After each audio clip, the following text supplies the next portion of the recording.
County Council meeting's now in session. The Honorable Chad Williams will give the invocation and pledge of allegiance.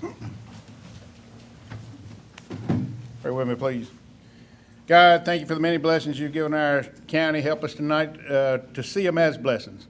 Please be with us as we try to determine the best use for them to make this county the best it can be. Amen. Amen.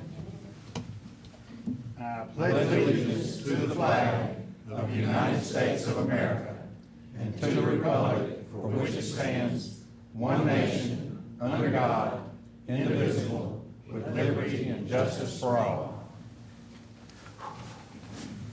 Our first order of business is oath of office. When I call your name, if you'd come forward, so Mr. Kendry can swear you in.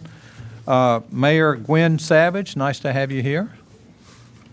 I bet you're enjoying that side of it.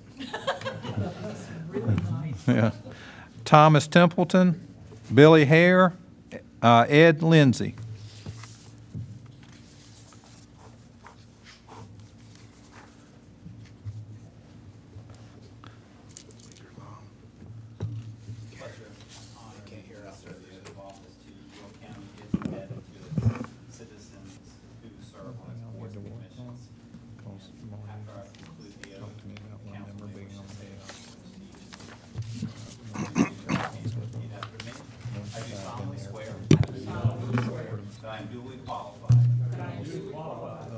Former rule I didn't know about was if you want to be up somebody who's serving forever, so exercise it's the never duties real. of the office To exercise the duties of the office to which I have been appointed, to which I have been appointed, and that I will, and that I will, to the best of my ability, to the best of my ability, discharge the duties thereof, discharge the duties thereof, and preserve, protect, and defend and preserve, protect, and defend the Constitution of this state the Constitution of this state and of the United States. and of the United States. So help me God. So help me God.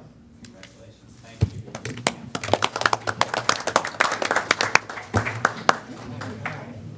Congratulations. Thank you. Very much. Thank you We very appreciate much. it.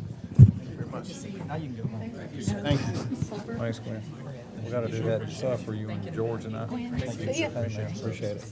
Appreciate your service. Yes, sir. Thank you. Willing to serve a little more. Thank you for being willing to serve, sir. Thank you for your service.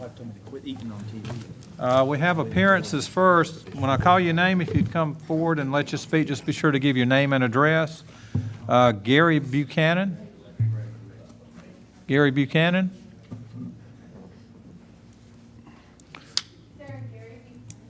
Thank you, ma'am.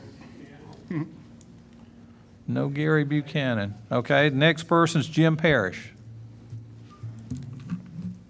This is going to be a fast meeting. No Jim Parrish. Yeah, I'm sorry, I shouldn't have said that.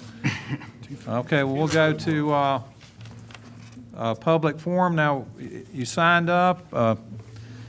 Looks like everybody signed up for the same thing. Case number 1539. I'm sort of familiar with that one. But as I call your name, if you'd come forward, give your name and address. We give you 2 minutes out of courtesy for everybody else. I have to cut you off at 2 minutes. I don't want to be rude, but it's only a 30-minute window, so I can only give you the 2 minutes. First person is Kevin Bennett. Mr. Bennett, welcome. How you guys doing? It's Kevin Bennett, 501 Woodbury Road, Rock Hill, South Carolina. I'm opposed to this rezoning. It's a nice, quiet neighborhood. It's a terrible, terrible traffic idea right in there. It's got a horrible congestion. A little nervous. You're doing fine. Thanks a lot. Thank you. Yes, sir. Thank you. And everybody can use Mr. Bennett as a model for how to do that. Next person is Bill Nealon. Bill? Remember the name and address. William Nealon's 528 Woodbury Road. Yes, sir. I have been a resident of Woodbury Road for 27 years. The first house was built on Woodbury Road in 1963. For 53 years, Woodbury has been a quiet residential road. You shouldn't let any part of this road now be zoned for any type of commercial or business. Trying to enter Celanese Road from Woodbury Road is already a major problem. Very often, we have to wait on the traffic light at Celanese and Twin Lakes to turn red on Celanese so we can get onto Celanese. We do not need more traffic to deal with. This facility will definitely cause additional traffic on Celanese, Twin Lakes, and Woodbury. I don't think anyone on this county council would want a storage facility on their residential street, and you should not let it happen to us. Thank you, sir. Appreciate it. Next person is Tanya Shellnut. Is that it? Shellnut? Hi, council members. Thank you for having me. Tanya Shellnut at 518 Woodbury Road. I'm here tonight to oppose also the zoning there at Celanese and Woodbury Road for multiple reasons.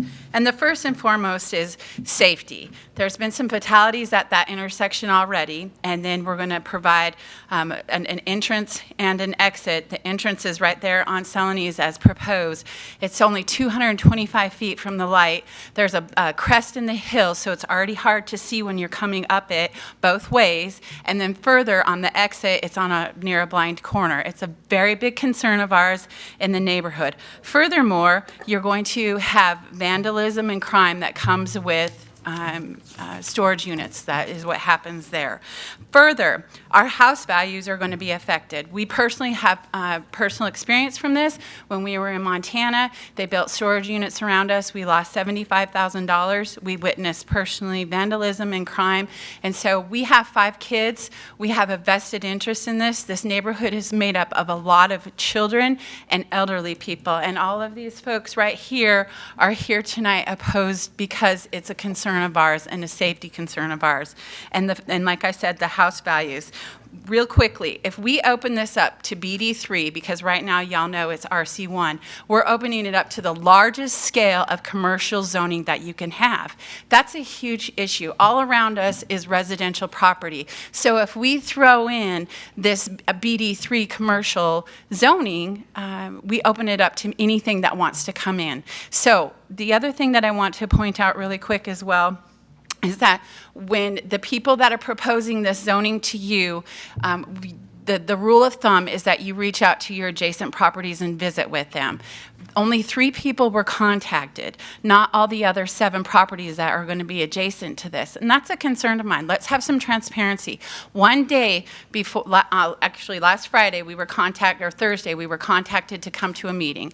And we went to it and only 1 other person showed up. So we need to have some transparency with that. And basically for the reasons, safety is an issue, so we need to take care of it. And please don't let this pass. Thank you. Thank you, ma'am. Next person is Kat. And if you would not clap, because that cuts down another person that would maybe like to speak. So I have to be fair to everybody. Next person is Kathy and/or John Thomas.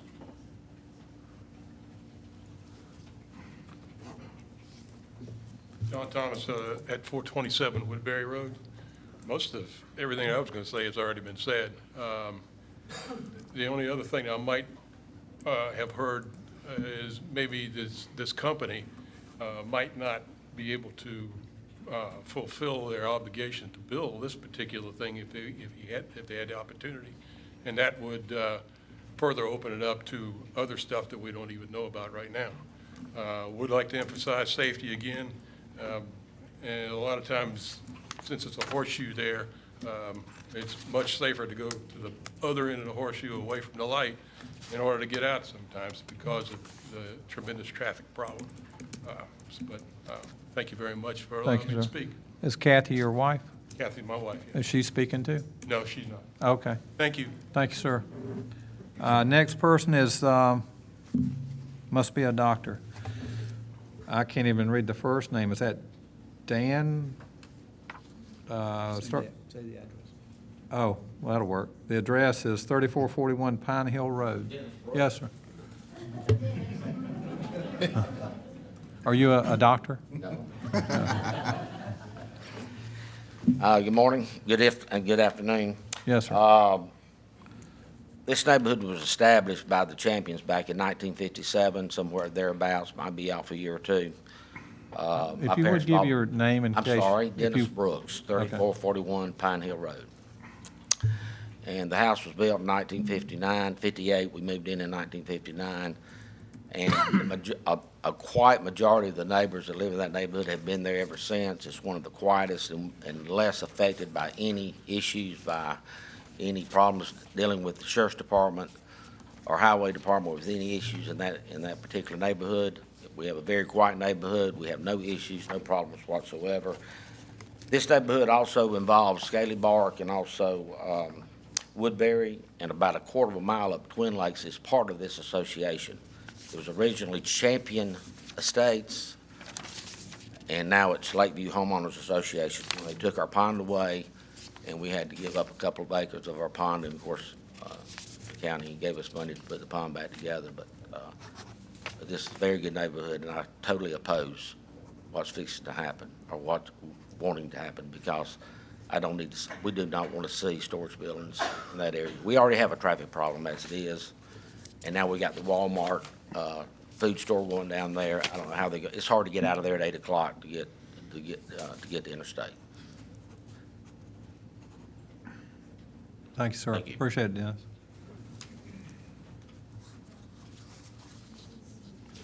Next person is Robin Hardison.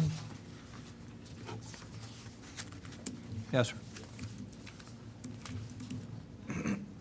Robin Hardison, 3538 Midwood Road.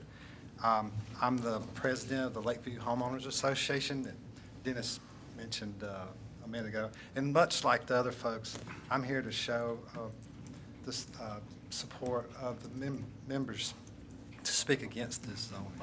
We got 25 families that's currently members of our association, and thank you for this opportunity. Thank you, sir. Next person is Tim Fantry.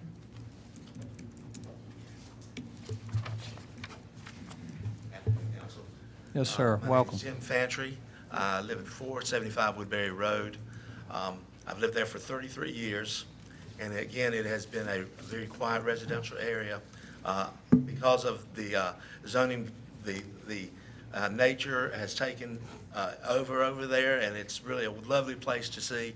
I just witnessed deer and reptile and all other animals that are around there. I'm afraid with this, it will disturb that type of nature. Also, I'm worried about the light pollution that'll be given when the structures are put up.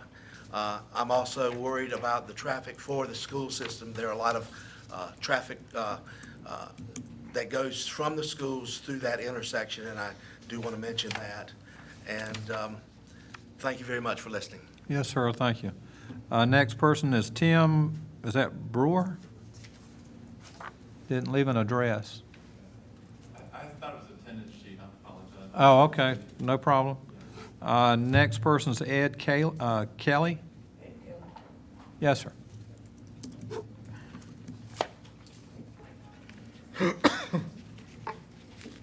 My name is Ed Kelly. I live at 557 Woodbury Road. And me and my neighbors are strongly against this proposal for a change. I've lived on Woodbury Road since 1971.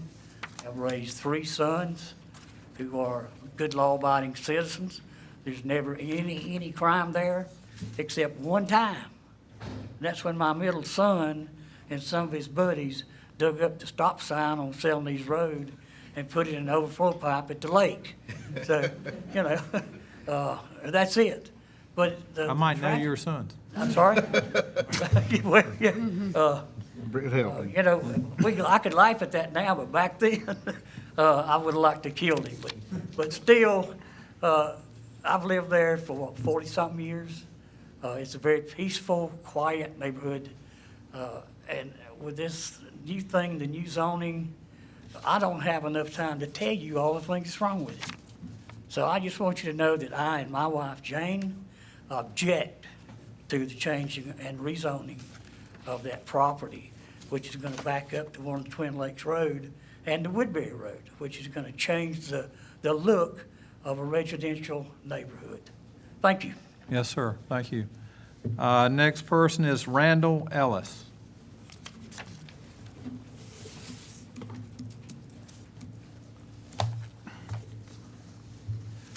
Mr. Chairman, members of Yes, council, my name is Randall Ellis. I live at 3515 Midwood Road, and I'm here to speak to the issue in Lakeview Acres or Champion Estates, whichever.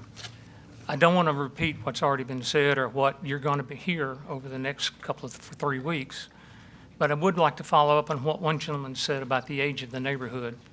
It was built in 1963. And one of the things I think you need to know is it's a really stable neighborhood characterized by very little housing turnover. You get in that neighborhood, nobody leaves. Most everybody that's been there has been there over a decade, maybe 2, maybe 3. My wife and I have been there since 1972. The only thing I really want to push at this point to you is that when you begin your deliberations, I would certainly appreciate it if you would give some thought to the fact that what factors will be presented to you that should change this neighborhood from single-family residential to commercial. There ought to be some reason. Nothing has, well, every neighborhood changes every day, but nothing is significantly that I know of has changed. And I would certainly ask you to, when you make your decision, if it is a positive decision for this request, just to tell the public what changes have been taking place there. That's all I have. Thank you very much. Thank you, sir. Appreciate it. And we'll move on to old business. I do want to let you know I'm going to ask the majority of council to suspend the rules and move this under new business from number 7 to number 1, since so many of you are here for that item. So we ought to be able to do that to kind of let you see what the deal is on that, our decision. Old business, council to consider third reading of an ordinance to amend the code of the County of York, Chapter 30, Section 30.09E, in order to limit recommendations for appointees to the York County Natural Gas Board to 3 consecutive terms and to provide for other matters related thereto. Do I have a motion? Move to approve third reading. Second. Discussion. Yes, sir. Mr. Williams. I'm just going to point out, I'm going to vote against it again. I didn't explain it at second reading, but for the same reasons as first reading.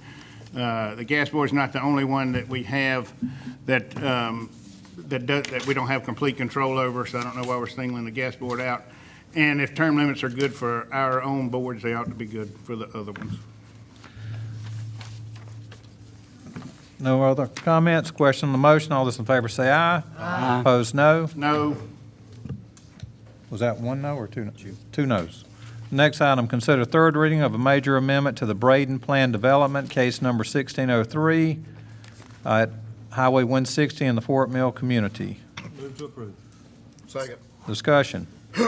Question on the motion. All those in favor say aye. Aye. Opposed, no. Next item, consider amending and second reading of an ordinance to amend Chapter 33 of the York County Code of Ordinances, Section 33.018, pay policy, to add new subsection 33.018D to provide for an elected official discretionary pay policy, to add new subsection 33.018E to provide for a policy for pay for hard-to-recruit and unique positions, and to provide for other matters related thereto. Move to approve. Need a second? Second. Discussion. Mr. Williams. They don't have a problem with the new section that we're talking about for hard to recruit. I'm still have some heartburn, but I don't know that this isn't the best solution we have available to help the solicitor with his problems. I guess the biggest concern that I have is creating 2 classes of employees, one that works for elected officials and ones that don't. I hope to resolve that in my mind before third reading, if this passes. Mr. Roddey. Wow. I tend to agree with Mr. Williams. We're creating different classes of employees. The checks that our employees receive says York County. And if it says York County, then I think we should be the ultimate deciders of how the pay system goes, and not just turn it over to elected officials. Part of what kind of concerns me is giving them the ability to increase someone's pay up to 20%. You know, that should come from us. We should hone in and not give that discretion to anyone just because they're an elected official, because we're the ones that have to levy the taxes, to increase the millage, to make these, to meet payroll. And if we're doing that, we should be the ultimate deciders of who gets raises, and definitely not giving them the leeway to go up 20% on anyone's salary without it coming through this board and we approving it. So for that simple reason there, capping it at 20%, I'll have to vote against it. Mr. Henderson. Yes, I would like, before we move to, if this should pass tonight, before the third reading, I would like to have it discussed and maybe some type of suggestion as to if the elected official could, and again, I really don't know what I'm fishing for other than just some form of check and balance if we were to allow any given elected official to take control of their budget. This is new. This is a little bit uncharted territory. So I feel like that we would need, I don't know if he needs or he or she would need their own committee or an advisory board or whatever it may be, but there should be some type of structure there set up, I believe, for some form of a check and balance situation, if that could be addressed in some way or another before the third reading. And remember, we do still control the budget. I mean, the money they gets from us, they might just want to kind of spread it out a little differently as an elected official, but with this being second reading, I'm going to support it. Question on the motion, all those in favor say aye. Aye. Opposed, no. No. Okay. As said earlier, I'd request the council suspend the rules so we can move up item number 7 under new business up to number 1, so we can let the citizens have some freedom the rest of the evening. Can I get a motion to suspend the rules, to move number 7 up to number 1? Motion to suspend the rules to move number 7 to number 1 under new business. Second. Discussion. Okay, all those in favor say aye. Aye. Opposed, no. Mr. Chairman, before Yes, you sir. begin, I would like to say that I'm going to recuse myself on this vote, that I have a business interest with the applicant. Thank you, sir. So number 7, first item under new business, case number 1539, to rezone from RC1 to BD3 at 451 Twin Lakes Road and 3250 Celanese Road in the Rock Hill community. This is my district, and I would request that the council make a motion to deny. Mr. Chairman, move that we follow staff recommendations to deny this rezoning. Second. Discussion. Mr. Roddey. Had plenty. I just had a question. I know we get a lot of rezonings that come before us, and people do object to what could possibly come. I would just be interested in knowing what would be an acceptable business venture at this property, because obviously we're going to deny it tonight, but this property is probably going to come back before us again, and I was just curious. It doesn't have any bearing on how I vote, but I would like to just know what would be something that would be pleasing for the neighbors to come to this piece of property. Well, obviously, we can't discuss that at this moment, but that's a worthy Send me an email. worthy question. Because this property is going, like I say, it's going to come back up again, and just know that if this one obviously is going to get turned down, something else is going to be looked at to come there. So keep in mind, things are going to change. Just keep an open mind, and whoever gets the property down the road, kind of help them out to make a good decision as to what can come there, because something's going to come there eventually. It's not going to stay like it is from now to forever, but I was just curious. Send me an email. Thank you, sir. Any further discussion? Question on the motion, all those in favor, say aye. Aye. Opposed, no. Next item.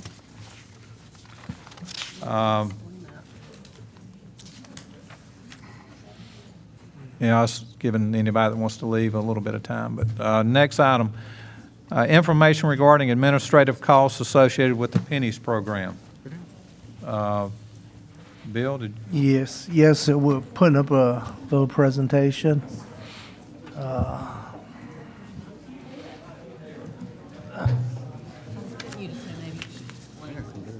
I don't think you can ever understand what we did, because we go so, you don't know what, but typically somebody in the hallway tells them what happened. There's always somebody in the hallway. Winner, did we lose? Oh, we won. We won, we're good. Let's go eat now.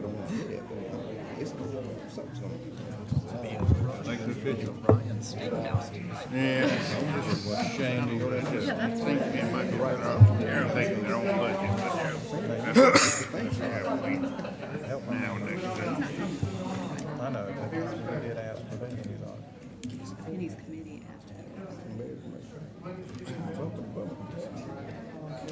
limited audit. I will start if that's okay. Yes, sir. Okay, we were asked to talk about this. First of all, what does Pennies pay for? The Pennies pays for the staff, pays staff for project management. We're talking about salary and benefits only. Everything else, the administrative costs, for your vehicles, printers, papers, and all that comes out of the engineering budget. The history, to budget for program management in 2011, $2 million was pulled from each of the two lowest priority projects in Pennies 3. That would be Mount Gallant and Highway 72 for a total of $4 million. In addition, in 2015, $211,000 of Pennies 3 funds was spent on program management. The money that was pulled from the lower priority projects is not causing a delay on these projects. Based on revenue received to date, we should collect around $165 million. The original referendum was for $161 million. The county accrues interest on the money that we have already collected. Up to now, we've collected for Pennies 3 $555,000 in interest. But as a comparison, Pennies 2, we collected over $8.5 million in interest, so we expect to collect quite a bit more. Interest revenue could be used towards replenishing the two lowest priority projects. And that's basically all we have on it, sir. Questions for Bill? Well, that was quick.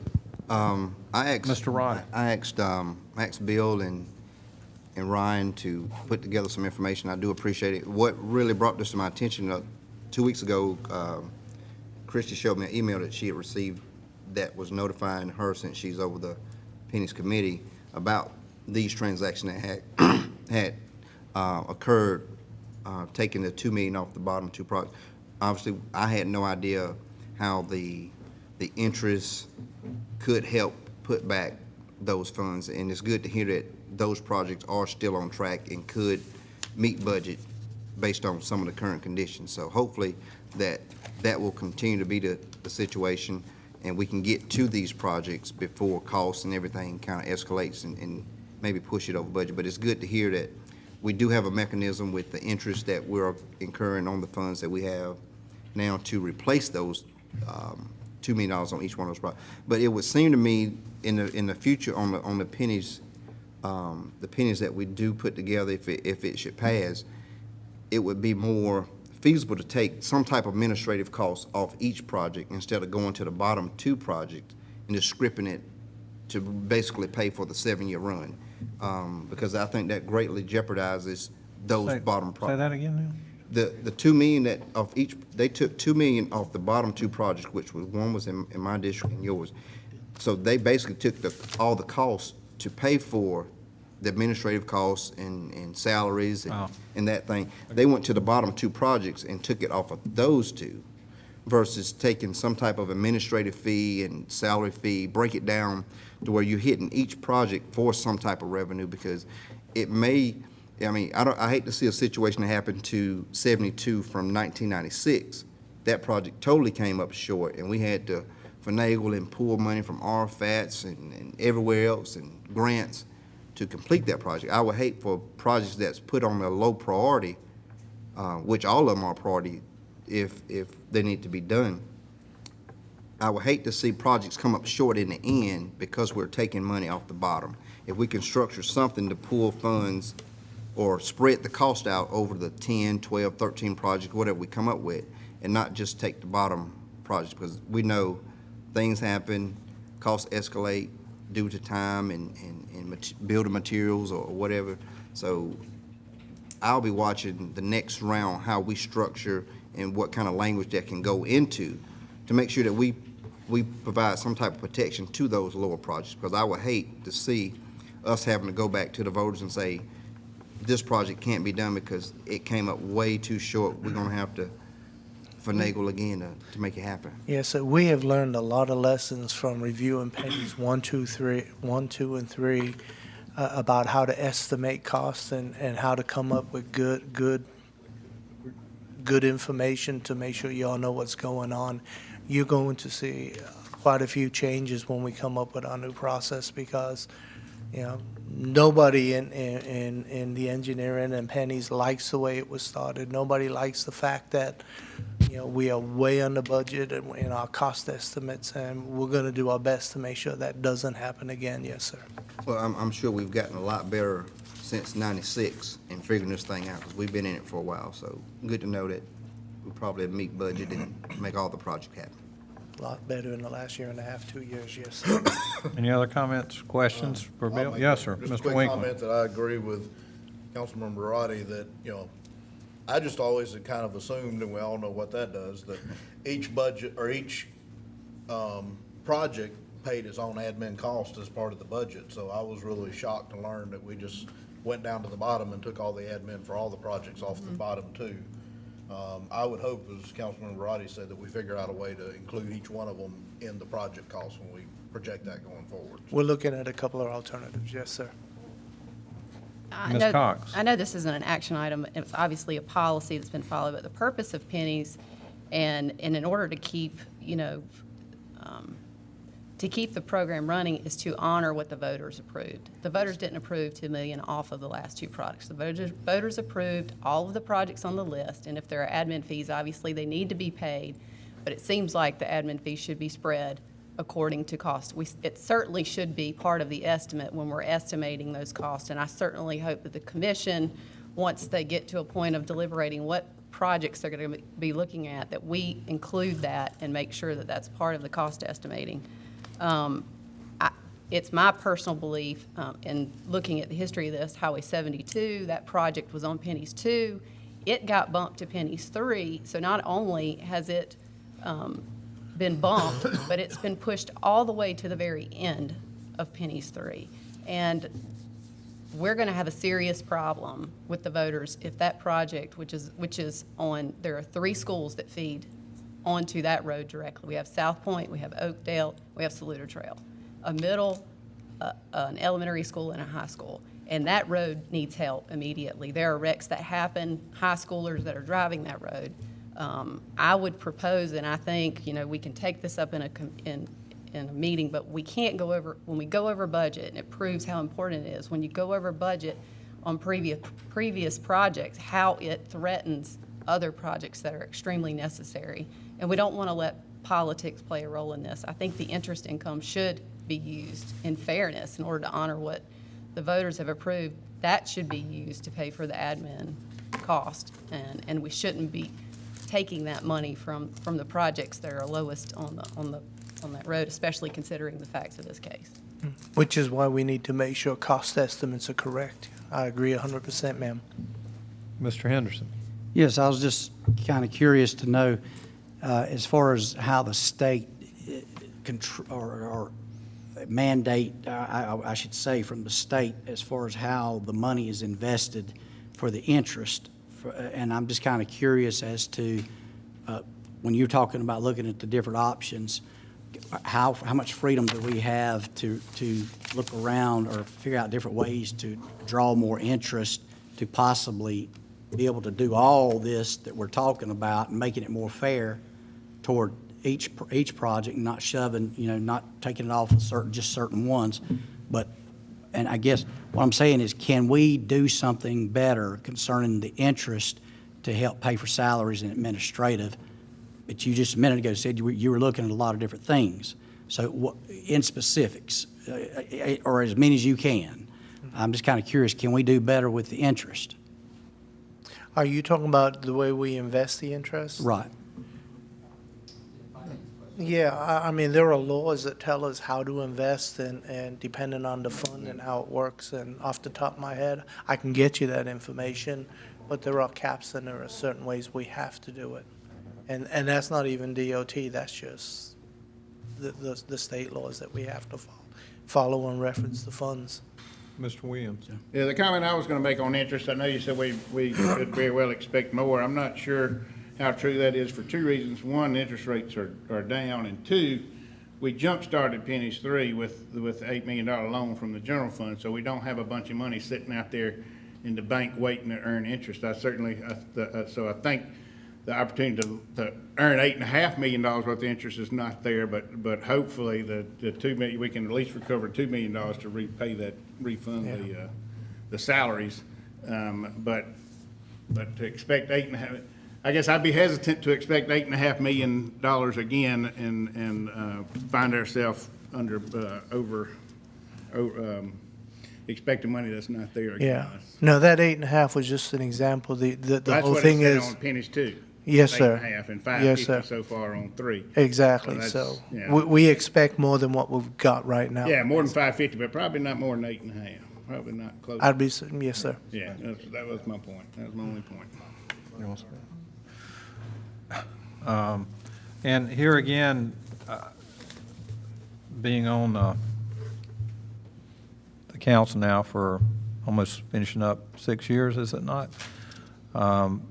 One thing that was recognizable was the fact Pennies is a great program. We set the model for the state, but as I started to learn the roads and the issues with the costs were just drowning in overruns. And here again, fortunately, we have a staff that's a fresh staff that's not been here during that time.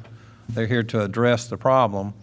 But I certainly want to give strong consideration to outsourcing management of that program for like we do with the buildings. And also, and I don't want to get off on a tangent, but since we're talking about Pennies, the new Pennies, be sure to give us notice when they're having their meetings, like the day or two before as a reminder. You've always given us when all their meetings are, but if we could get a reminder before their meetings that day of or the day before, for the new Pennies for Pennies 4 Commission. Because we've got to have road maintenance as part of it, and right now, per the way the law is written, it says that, well, if we just name the road, we can do the maintenance, but I think we need the flexibility. Yes, sir. So, do we need to get with the legislative delegation so we don't have to have that, so we can have that door open to where we can just apply the money as needed in the most appropriate spots instead of them coming up with a list that may or may not be a great list for maintenance, but that's all I have to say. We are just about done with that audit. There's a draft out there that hopefully we'll see pretty soon, and I would, my gut feeling based on what we've been studying for the last year and a half, 2 years, is we're going to find basically what we've been saying, that the cost estimates that were done terribly. They're way off, and it's hard to fix them. All you can do is deal with what you've got and the cost, and be as open to our citizens as possible to make sure that they understand why it is the way it is and what we're doing to get the jobs done. You won't see those type of issues on Pennies 4 because we understand what they've done, and we're not going to let that happen. Thank you, Thank Bill. you very much. Appreciate it. Mr. Johnson, I'll let you address the next item. Make a motion for boards and commissions. Amy Massey, Economic Development Board, Real Estate. Barbara Omer, Keep York County Beautiful. And do we have a second? Second. Discussion? Yes, sir, Mr. I have a question on an email that was sent around this afternoon about Ms. Massey. That was, it was said that she, like anyone, would have to recuse herself if an issue came before the Economic Development Board in which her company played a role. But short of that, no, she had no conflict. If there's no nominations from the floor, question on the motion, all those in favor say aye. Aye. Opposed, no. Next item, council to consider a request from Sheriff Bruce Bryant to allow Detective Eddie Strait to retain his service weapon. Move to approve. Second. Discussion. Question on the motion, all those in favor say aye. Opposed, no. Next item, council to consider first reading of an ordinance entitled, to amend an ordinance entitled to establish operating and capital budgets for the operation of the county government of York County for the fiscal year commencing July 1st, 2015, to reduce tax revenues levied for the general fund due to updated value of a mill and to include offsetting reductions in fuel and workers' compensation expenditures, to provide for an appropriation of the unassigned general fund balance, water and sewer fund balance, and solid waste collection fund balance for transfer to the other post-employment benefits trusts established by the South Carolina Association of Counties in order to fund the unfunded liability as reported in the audit for year ending June 30th, 2015, to provide additional grant revenues from the South Carolina Department of Natural Resources for the purposes of constructing a boat ramp on the Broad River, to appropriate remaining Santee Cooper loan proceeds for purposes of repayment of Santee Cooper loan, to establish new fund for capital projects funded by 2016 bond proceeds and general fund transfer, and to provide for other fiscal matters related to county government. Move to approve. Second. Discussion. Question on the motion, all those in favor say aye. Aye. Opposed, no. Next item, council to consider ratifying an agreement with Gardner and Brown Architects for architectural services. Move to approve. Second. Discussion. Mr. Williams. I've seen, we need to get a handle on making sure this doesn't happen again. I don't think there was any ill intent, but you know, if we need to, I think there were mistakes made on both sides of the situation, and we need to identify some policies to make sure it doesn't happen again. I guess that's about all I'm gonna say right now. Yes, sir, Mr. Johnson. One, I'll say, Chief, I got your messages, but I was out of the country last week and didn't get back in until over the weekend, and apologize for not getting with you. You know, when you kind of look at this from an option standpoint, I didn't really like either option one or option two of what we could do here. Neither it didn't seem to serve a purpose.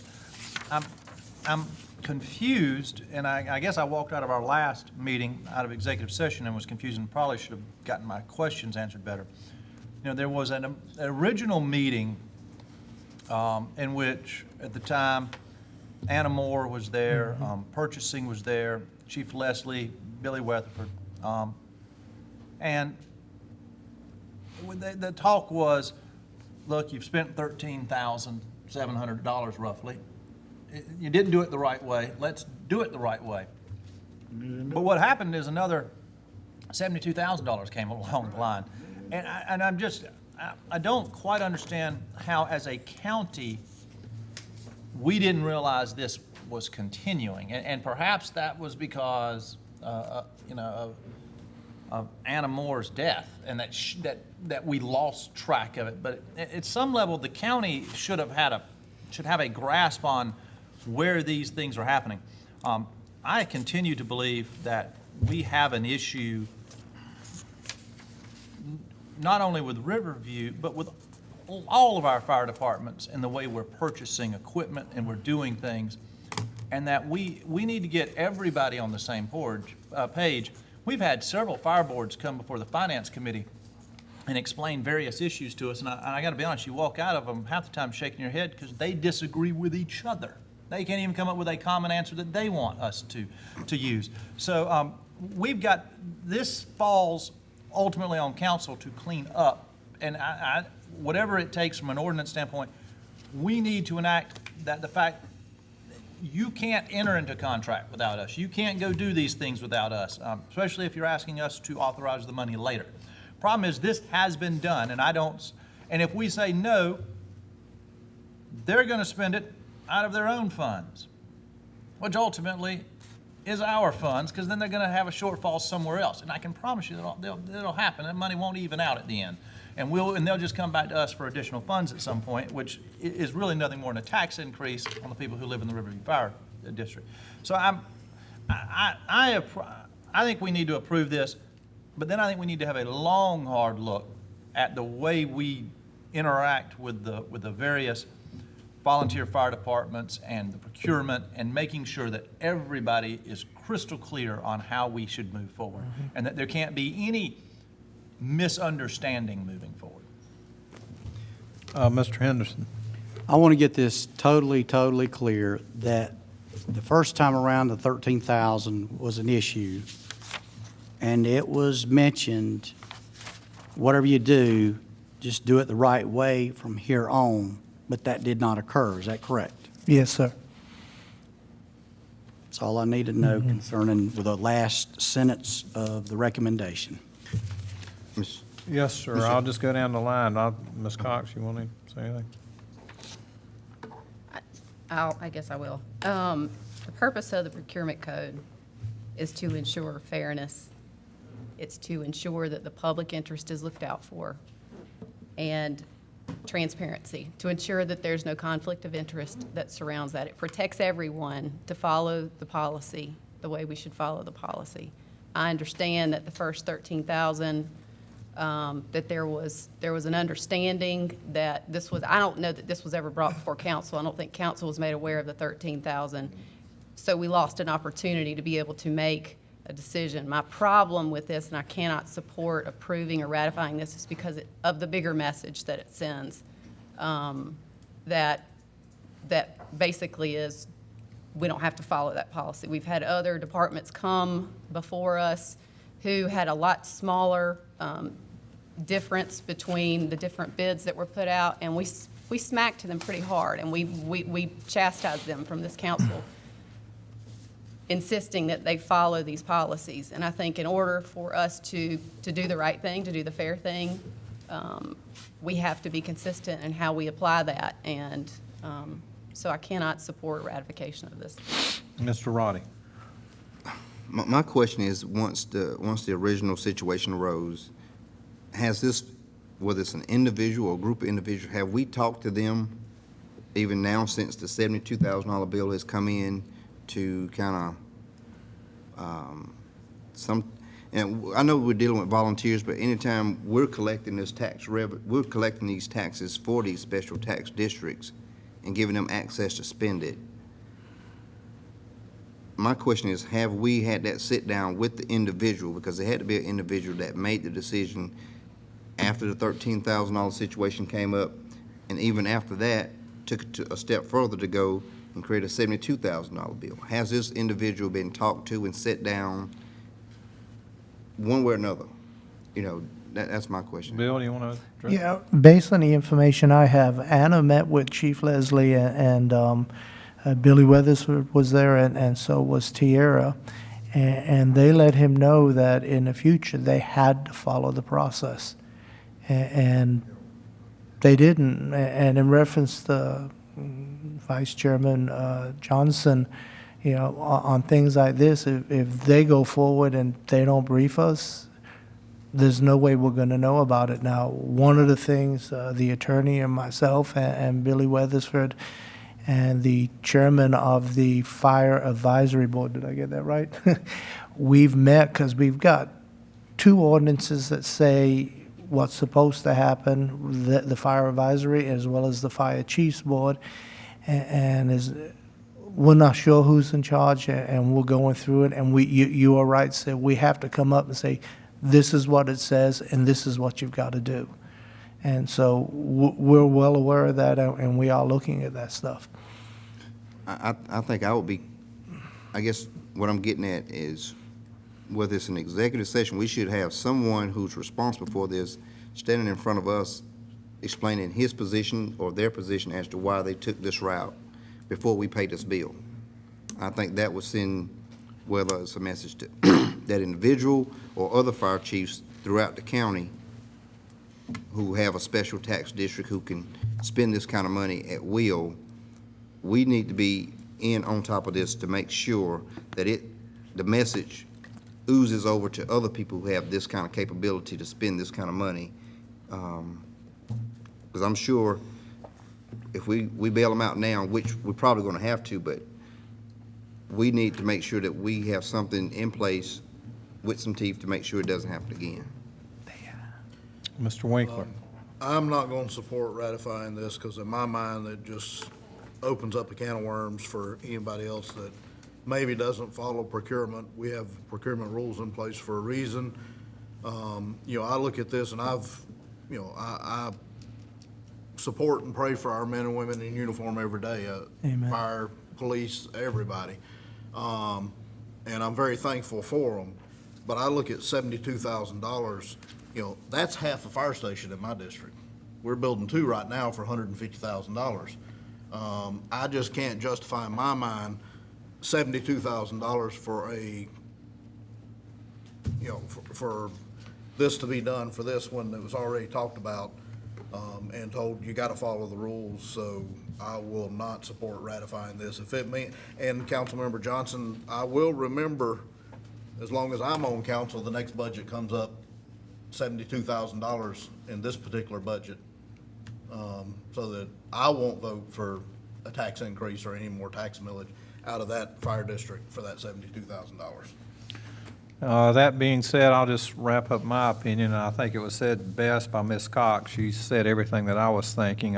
The bottom line is that we have rules, and certainly we all make mistakes, and you can make a mistake, but then when you're told next time, let's just do it the right way, and you just still ignore the suggestion, and we have to remember all the other fire departments and them following the rules, that, you know, I just feel like I can't support it. So that being said, question, what? Chief Leslie is here.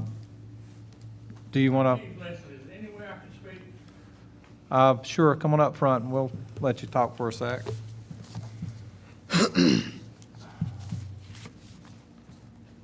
me, got a bad knee tonight. I've been in fire service since 1974, and we followed every rule that we knew that we thought we were doing right.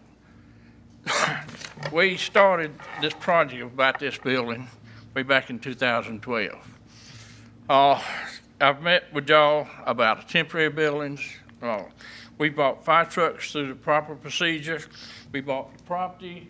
We went through the proper procedure. We had the money from the other budget set aside to buy the property and and hire the architects.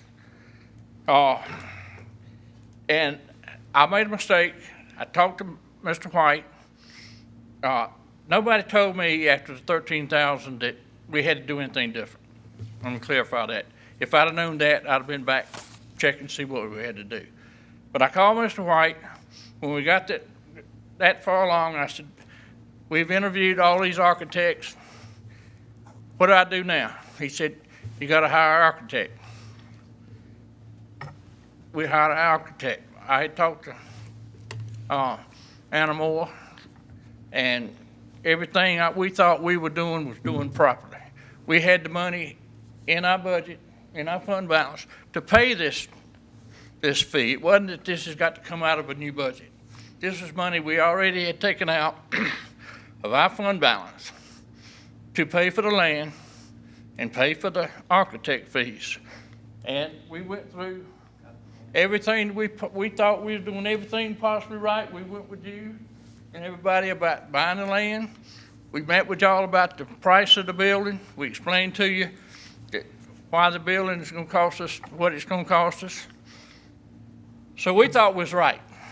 And my mistake is I did not, I guess, I asked Mr. White, did I need to put something in writing? Because when he told me to hire an architect, we've been in this all these years, we hired an architect. And nobody told me after the $13,000, that was the first for the preliminary bids, you know, paperwork, that we needed to do anything different.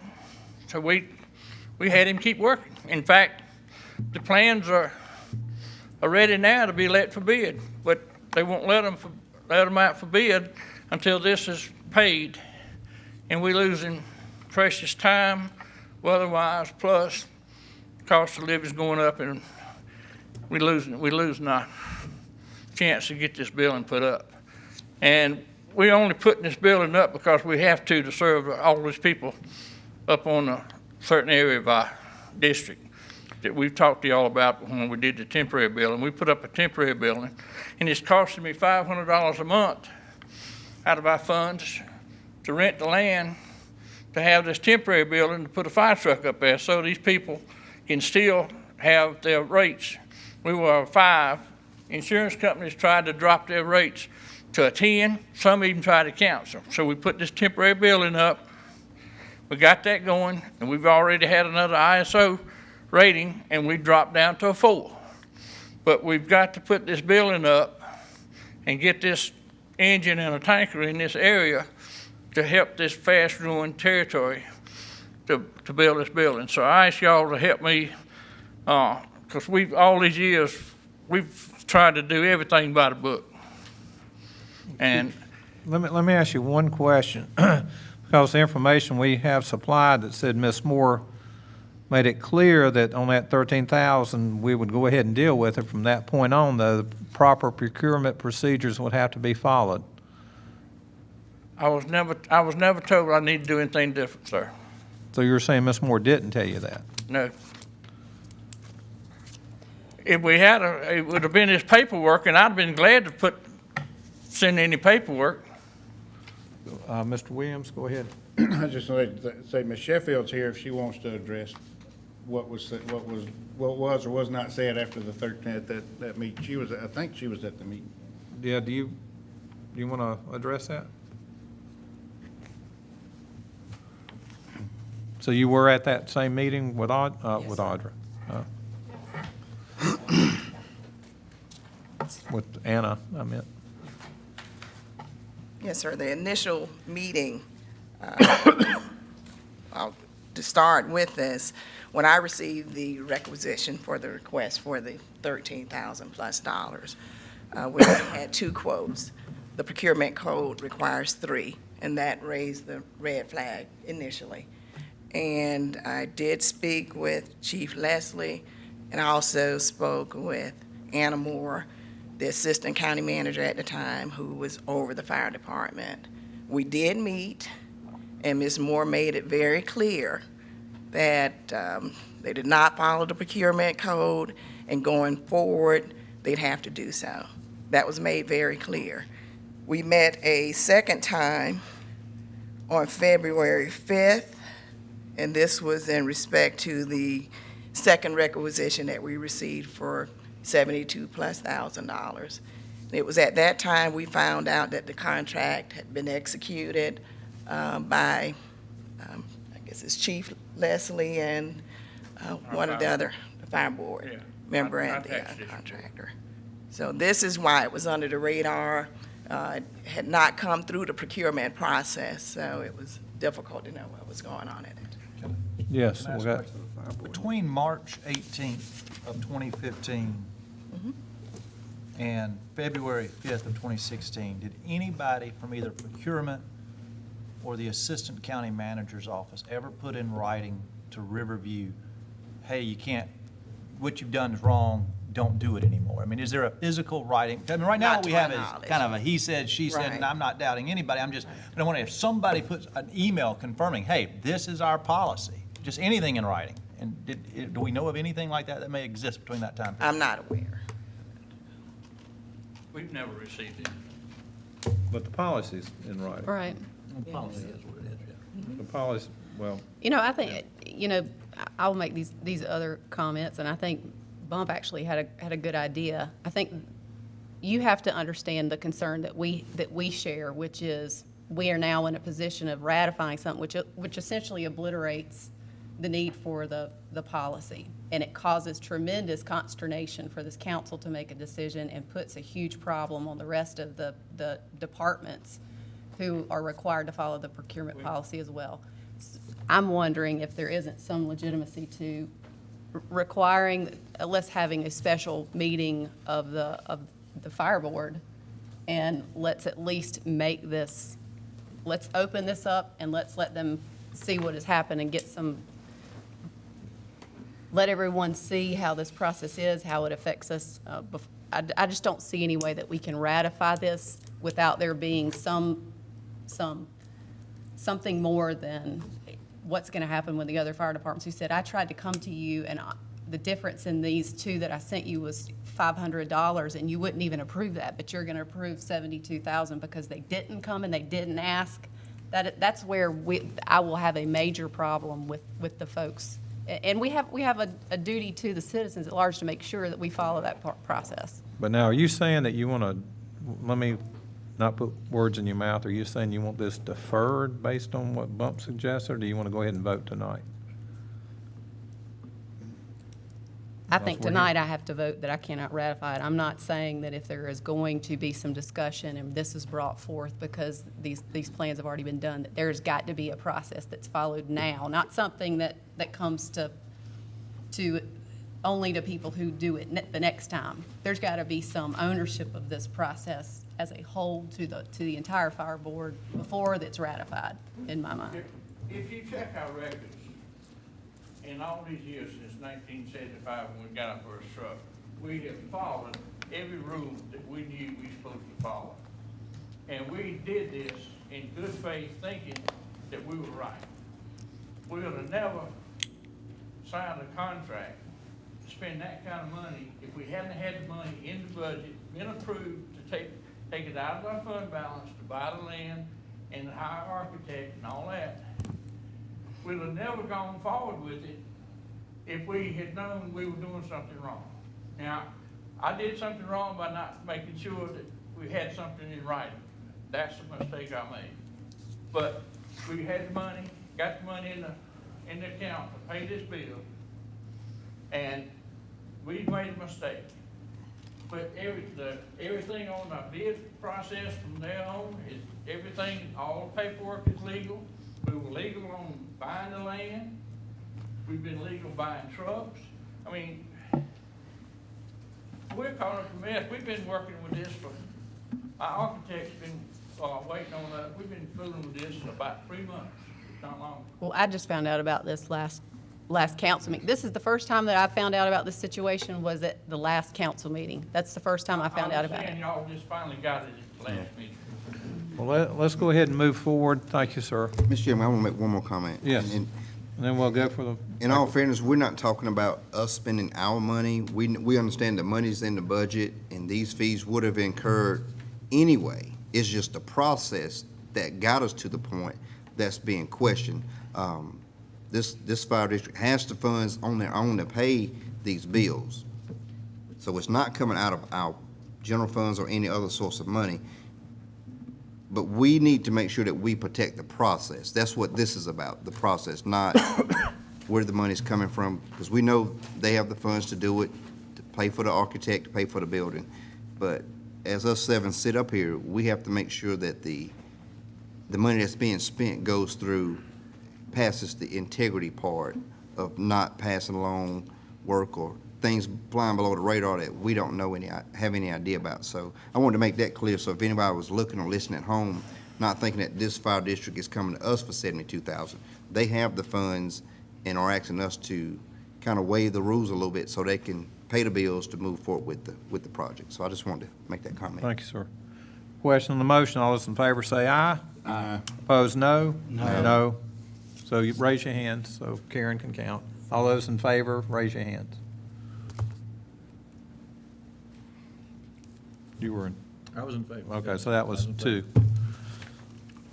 Motion is denied. Is there any other way that we can present this to y'all? I'll let you deal with county manager and staff, and they can help you with that. Yes, sir.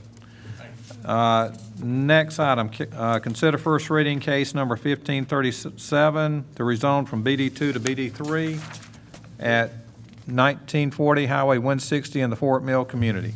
Move to approve. Second. Discussion. All those in favor say aye. Aye. Opposed, no. Next item, consider first reading case number 1604 to rezone from RD1 to BD1 at 2683 and 2719 Pleasant Road in the Fort Mill community. Move to approve. Second. Discussion. Question on the motion. All those in favor say aye. Oh, excuse me. Aye. Excuse me. Opposed, no. I don't even want to ask, I'm sure. Council to review and approve financial participation agreement between South Carolina Department of Transportation, York County, and Quick Trip Corporation. Move to approve. Second. Discussion. Question on the motion. I All did those- one- I did Yes, one ma'am, question. Ms. Cox, I'm sorry. I don't See remember your this. hand. Do you guys, and I know Audra's not here, I should have asked this beforehand. She's here. Oh, there she is.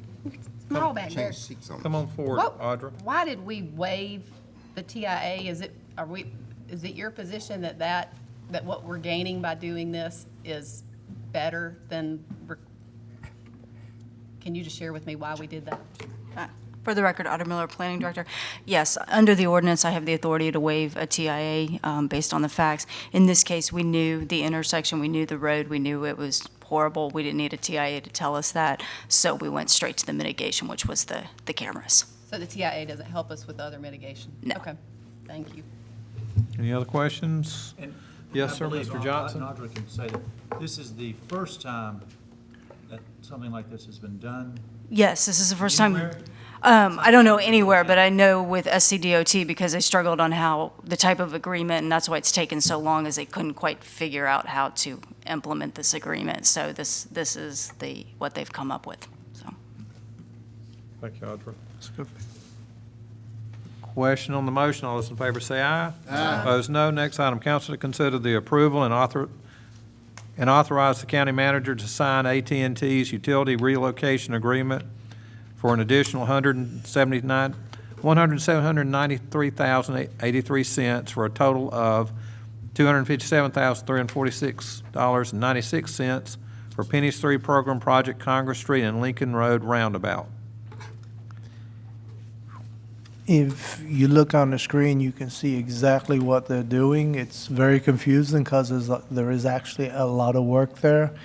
And basically what this number is, this 257,000 is, if we do everything on that and we do value engineering and we can't find any way to reduce the cost, that's what it's going to cost. We don't expect it to cost that much. We expect value engineering to be able to reduce some of the prices, but I'd rather do it this way than come up to you in 2 months and say, I need another $50,000, please. Mr. Winkler. We asked last time about the Pennies agreement, and is it in writing that we do pay these utilities or not? Did we ever get an answer on that? Would you help me with that, please? That, I believe, was attached to the memo, or it should have been. There was a county policy approved in 2011 where county council voted to pay for all utility relocations in Pennies 3. This was done in 2011. It was a resolution that you should have gotten an email on, but I don't, well, you'll have to read that and see what you think about a resolution that happens right before a vote. Am I correct in saying that none of the cost of the utility relocations were factored into the estimates for the Pennies 3 program? The cost estimates for the Pennies 3 were done in 2010. We can't find any trace of utility relocations cost in those estimates. However, the memo in 2011 in May says that the utility costs were incorporated into the budgets, but we can't seem to find that. Like I said, the construction costs were done a year prior to that, and those don't have utility relocation cost associated with them. And this is kind of part of the concerns that the staff's trying to clean up. Yes, sir. These are issues that we have identified that you will not see in Pennies 4, but again, it happened before all of your times, not just our times. Mr. Henderson. I was hoping that we can get something solid as far as in writing, as far as the way this procedure works. But my suggestion would be to consider, being that we will probably have to participate in some of this, if we could get an average of all relocations through the whole process and then split that up to where it's not like dumped on one particular project or another project, because there's so many different small ones and bigger ones. Maybe we could, but have something in writing to where there could be an average and divide it all up. Is that Is that The something to the issue consider? you have with the utilities, until you actually have a plan where you know what you're doing and you're in that stage of the process, they really don't know what it's going to cost and what they have to deal with. And that's one of the reasons, they look at a few lampposts and they say, this is what it would cost to move that bar and nothing else. And then when they see the plan, they see it's actually a lot more than just a few lampposts or power posts, excuse me. And so until we get the plan, it's hard to say. And then when you get out there, you don't know what you're going to find. When you get there, is there a bunch of pipes, underground utilities where we're going to move this power post? Well, I'm talking about, Just a lot of stuff, sir. I understand that, but I'm talking about actually gathering the history of it and going by historic figures as to what's been done already and come up with percentage per, if you divide it out, or, and kind of figure it by percentage and not dollar, because we know dollars, the cost is going to go up some, I know. But I'm just talking about looking at the history of it and maybe getting those figures. That's just my suggestion. Yeah. I'm actually working on some items for Councilwoman Cox. She had asked basically those same questions, is how much has Penny paid for utility relocations in the past? And we're in the process of pulling that information together right now. Any other questions? I Yes, apologize sir. to Chairman, because I started discussion before there was a motion, so I'll make the motion at this point to consider approving that, since there is a resolution in place already. Okay, do we have a second? Second. Further discussion? I do. Yes, Ms. Cox? I won't be able to support this tonight, mostly because the application by AT&T is completely without any detail. If you look back at I understand the point, and I hope that staff doesn't take this as a criticism for me. It's me taking a political standpoint on this until I figure out what is Penny's 3 going to look like. We go from 100 to 250 as a potential amount of this utility relocation, which is not even considered at all in the estimate itself. So we know we're going to exceed it by somewhere around that amount. I can't get a feel for that in this project. There's $28.8 million reserved for these projects. There's, I think, 8 small projects under this line item in that Penny's program, and I can't get an idea of where we're going to fall. So that again puts the projects below that, Highway 72 at risk. So I just can't move forward with that with this.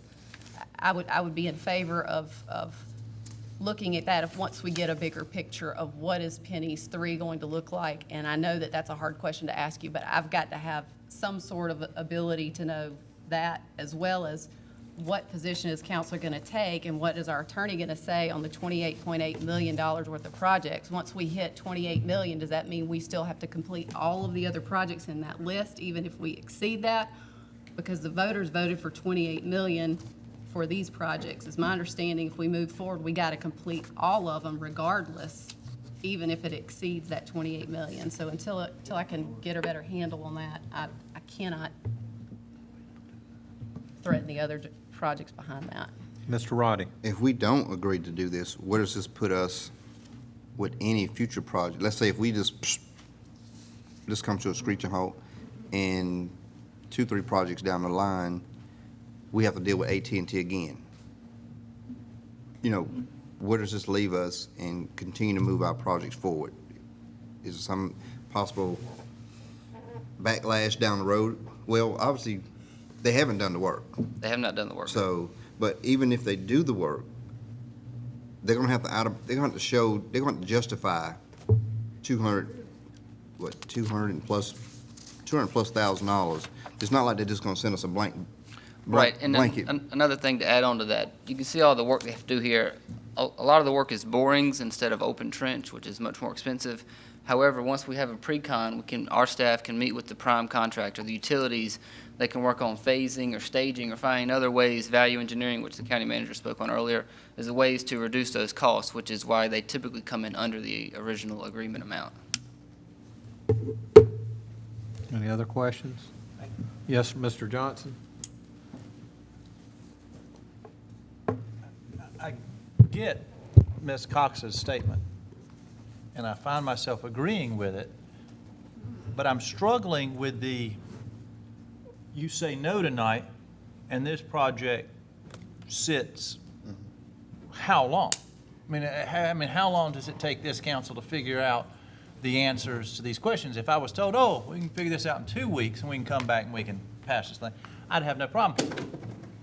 Based on my experience with this isn't a 2-week answer. This is a long, drawn-out affair. And in the interim, Penny's projects continue to languish. And while cost overruns are something the public is upset about, they are also upset that we just don't seem to have the ability to build roads. That we can't go from zero to road completion very quickly. And when you hit pause on a project like this, I think that just feeds into it. I don't know if there is a good solution. I'm just kind of musing out loud to myself, trying to come up with a how I will vote on it. But I'm struck by saying, no, this stops dead in its tracks, and we come back to it one day, 6-7 months from now when we figured it out, maybe, and or we at least move forward and we go figure out the answers along the way, and at least a project is moving. I don't know. Mr. Henderson. Yes, I just, I'm gonna tell you, I'm torn on this thing in a great way, because you're talking about a tremendous amount of money in a short period of time. The increase is so excessive. I just don't know. And you're talking about moving projects forward. You better believe I really want them to move forward. These things seem like they're going backward because things get so slow. Pole Branch Road, I believe it's still going to be like that after we're all dead and gone. I'd just like to emphasize that, talking about moving forward, and if folks, if they think they've got us by the neck, so to speak, and we could be this could be looked at as just a big cash cow. And I just think that we have to draw a line, then things might change. As far as trying to justify these type things and to have lesser increases, because this has happened quite often, and somewhere I feel like we need to kind of make it clear that, we just need to be tighter with the money, get something solid in ordinance form, even if we have to do it in a few weeks or so.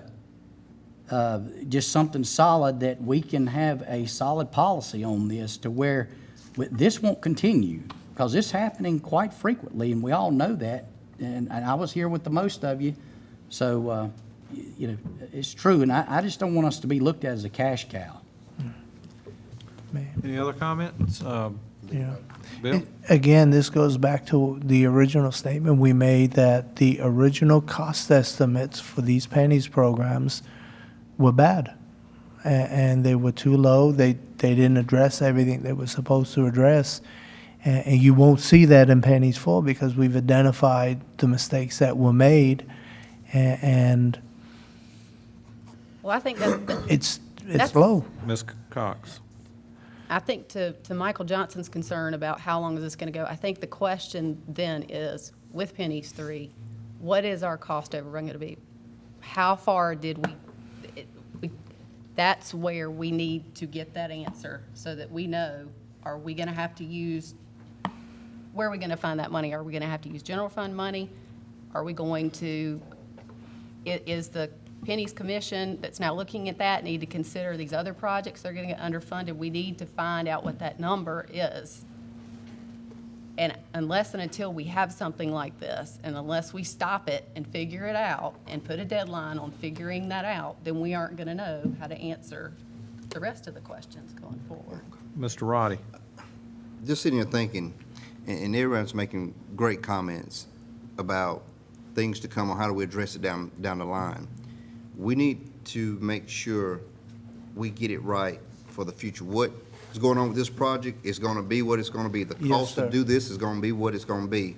So we won't gain anything by holding this project up.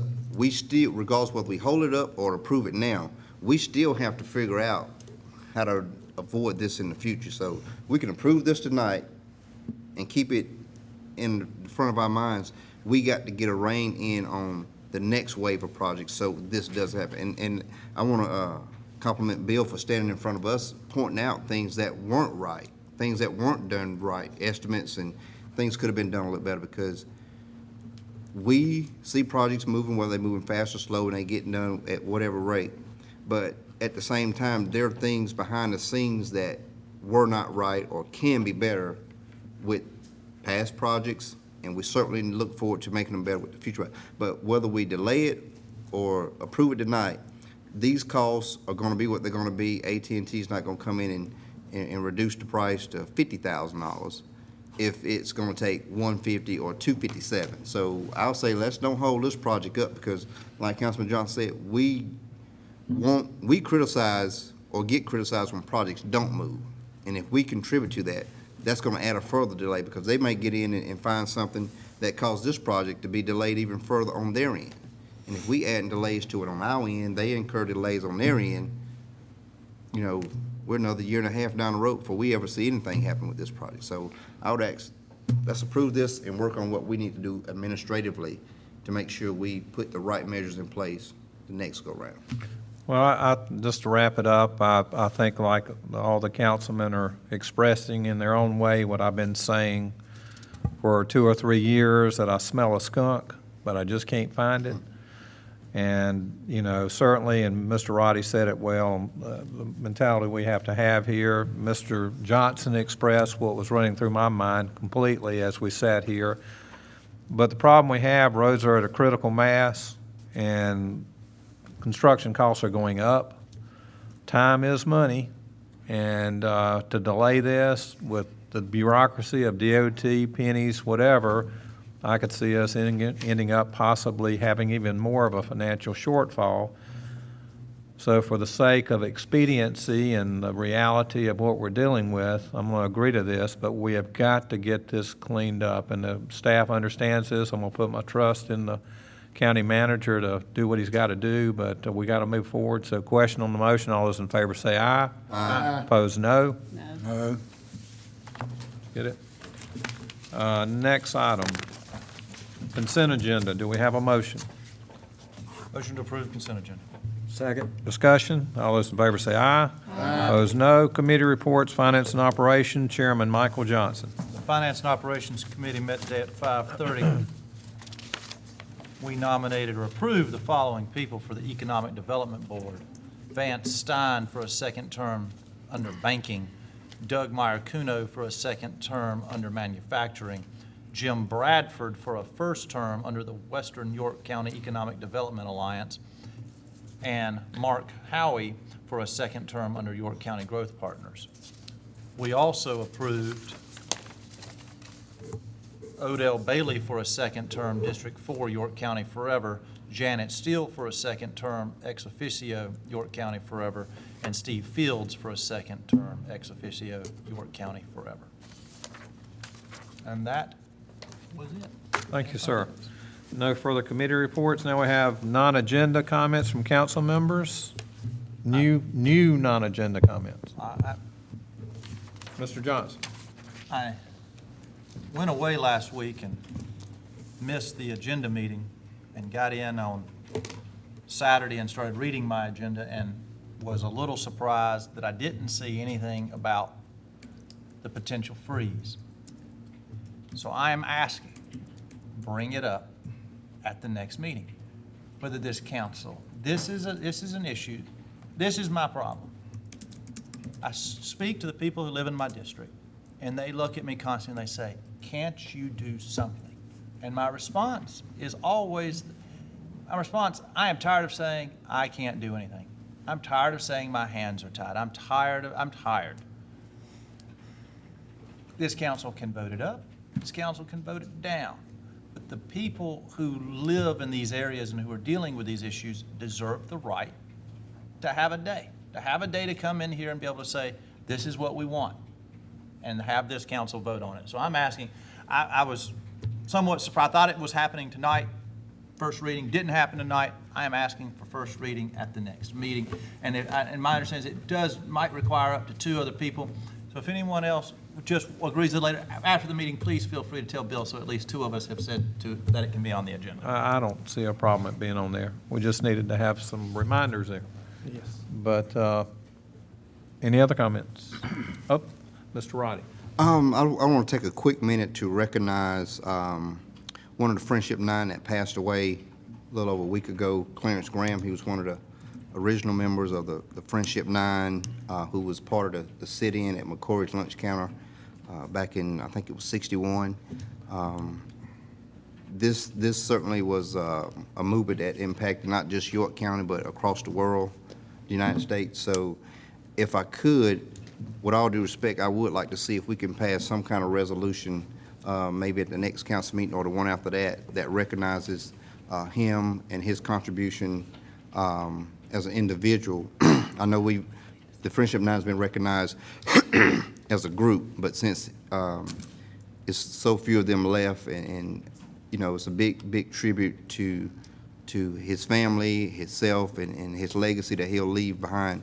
So I would like to see if we can get some type of resolution put together that recognizes him and his accomplishments, along with recognizing his family as well. And I'll do my best to see if I can locate someone from his family to be here, whether it's at the next meeting or the one. It'll be at the next meeting. Okay. And Karen, can you get with Mr. Roddey and have him come up with a resolution, or y'all work together on it? Appreciate it. Okay. Any other comments? Mr. Henderson? Yes, concerning what Councilman Johnson was just talking about, I sympathize with his issues there. I have probably, his issues are probably maybe 4 or 5 times greater than mine, but mine's, you know, where our back is against the wall as well in my district because of some of the same issues of wildfire growth, if you want to put it in that type of term. But I hope that we will also have a opportunity. You said that these folks mentioned do something. So therefore, you know, I'd like there to be an opportunity for a compromise as well, to be able to accomplish the same thing without such an going all the way to an absolute all-out freeze. So if we could, let's please consider a compromise as well, if you don't mind. Thank you very much. Thank you, sir. Ms. Cox? I was just going to comment on Councilman Johnson's request, and certainly believe that it's best to vote it up or vote it down. Let's quit talking about it. So if you need a second, here's the second. Let's get it on the agenda. Let's have the discussion. I think I would also like to see in that, because in a lot of the work that I've been doing, looking at ways to try and help alleviate the situation that we have in Fort Mill, is to move forward with a capital improvement plan. I would like to have something officially we've had memos and we've had different information that at different times, but I would like to have information about what that would cost to come up with that plan. And I also would like to see us look at an ordinance that requires TIAs on all projects, which is another issue that was discussed. And in fact, the builders and developers suggested that is something that we should do. And I know that we're going to do this on our budgeting, but in terms of raising the admin fees in order to cover the cost of growth, so growth is paying for growth, I hope that calculation is being done. And to me, I consider that part of the question that Councilman Johnson wants to have debated and discussed and voted on. And let me just wrap it up by asking staff, Bill in particular, that the Knowledge Park thing, I'm all about quality of life. I realize the tourism benefit on the 10-field indoor complex is tremendous, but as we noted, it has to be private ownership, commercial, taxable, not public ownership, non-taxable. So if you can make sure you get clarity on the fact that that will be privately owned and fully taxable. Excuse me.